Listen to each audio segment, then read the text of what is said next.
최근에 그 유튜브 업계에서 굉장히 이렇게 그 어떻게 보면 화두가 됐던 내용이 그 민주당이 이제 합당이라든가 네. 조국혁신당 합당 과정에서 문제라든가 당정 간에 이제 검찰개혁 문제를 두고선 이견들이 분출하다 보니까 네.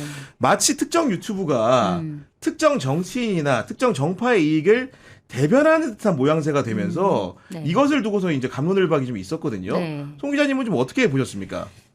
굉장히 어려운 질문이네요.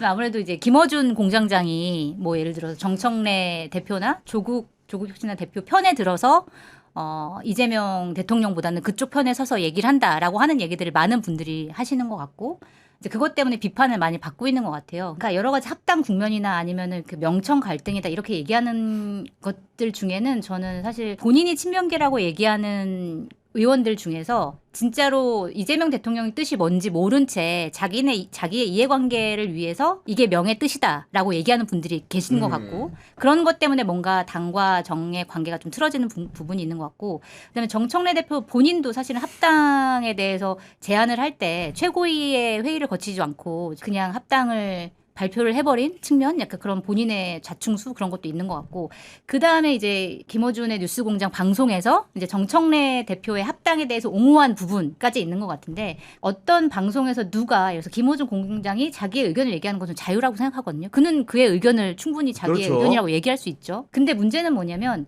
이게 권력이 된 거예요, 이미. 그러니까 김어준 공장장이라고 하는 사람 자체가 너무 권력이 되다 보니까 발언을 한 게 사람들이 그러니까 무슨 의도를 갖고 이 발언을 하는 거지라고 이제 해석을 하기 시작한 거잖아요. 그렇기 때문에 이 권력을 갖기 시작했으면 그 권력에 대한 책임을 좀 져야 되는 측면이 이제 생겼다라고 저는 판단을 하고 있거든요. 그래서 그거에 대해서 비판하는 사람은 또 비판하는 대로 자유가 있는 거고 그만큼 이제 많은 지지층을 거느리고 있는 공장장이 발언하는 것도 본인의 발언은 자유지만 이제는 그 발언에 대해서 어느 정도 책임을 질 필요가 있겠다라는 생각이 좀 들고 다만 공장장이 어떤 발언을 하든 그게 예를 들어서 저는 약간 저도 뉴스공장을 가끔씩 보는 편인데 이재명 대통령을 싫어한다는 느낌을 저는 받은 적은 없어요. 그러니까 왜냐면 항상 이재명 대통령이 뭘 하든 되게 칭송하는 분위기거든요. 그리고 사실은 이제 합당에 대해서 정청래 대표가 합당을 이렇게 하기로 했다라는 부분에서 합당은 필요하다라고 얘기하는 부분이 마치 이제 정청래 대표 편을 확 들어가지고 가는 것처럼 비춰질 수도 있는데 글쎄 모르겠어요. 그거를 김어준이 마치 조국을 대통령을 만들고 뭐 예를 들어서 정청래를 그거를 뒷받침으로 하기 위해서 이렇게 무슨 구상을 세우겠다까지 가는 거는